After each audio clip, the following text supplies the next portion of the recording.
मैं यहाँ पर संविधान की अच्छाइयाँ गिनाने नहीं जाऊंगा, क्योंकि मुझे लगता है कि संविधान कितना भी अच्छा क्यों ना हो, वो अंततः बुरा साबित होगा अगर उसे इस्तेमाल में लाने वाले लोग बुरे हों।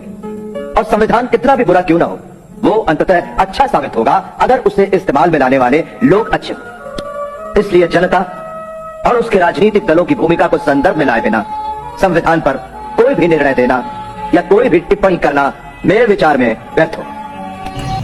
बाबा साहेब भीमराव अंबेडकर को सिर्फ दलितों का नेता समझा जाता है। सही में देखा जाए तो ऐसा बिल्कुल भी नहीं है। बाबा साहेब भीमराव अंबेडकर ने भारत की हर कम्युनिटी, हर कास्ट या हर समाज के लिए अलग अलग कानून बनाए और उनके हित में काम किया। चाहे वो दलित हो, चाहे वो ब्राह्मण हो, चाहे वो मुस्लिम हो, चाहे वो बौद्ध हो, चाहे वो जैन हो, कोई भी हो, सबके लिए अलग अलग कानून बनाए और सबको बराबर अधिकार दिए।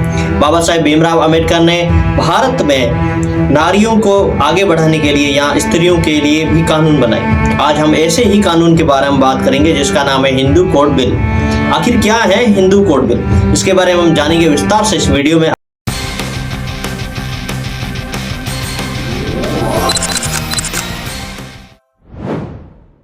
बाबा साहेब भीमराव अंबेडकर ने कानून मंत्री पद से इस्तीफा दिया। इसके पीछे सबसे बड़ा कारण था हिंदू कोड बिल, जिसको भारतीय संसद ने नकार दिया था।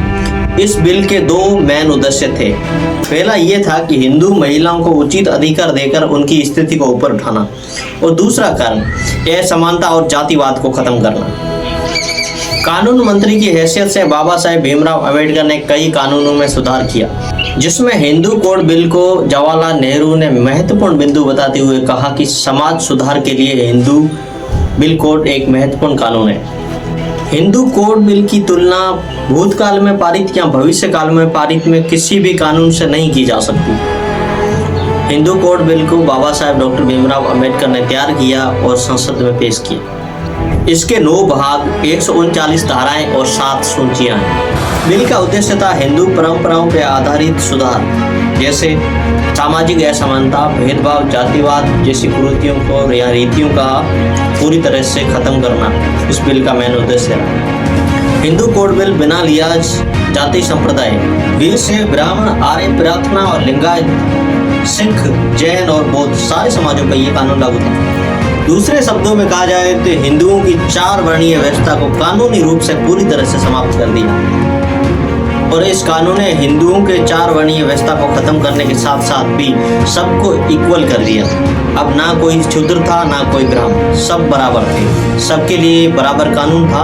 और आगे इसके कुछ और फायदे भी है। स्त्री का विवाह विच्छेद, तलाक, दत्तक लेने में भागीदार, पिता की संपत्ति में बेटे और बेटी दोनों का बराबर अधिकार कर दिया गया, और उत्तराधिकार करने में भी नियुक्त माना गया इस कानून के बाद। यह केवल यहाँ तक सीमित नहीं था, जात पात को तोड़ने के लिए सगोत्र विवाह को भी मान्यता दी गई। हिंदू कोड बिल में 2 प्रकार के विवाह को स्वीकार किया गया, एक शास्त्रीय विवाह और दूसरा सिविल विवाह।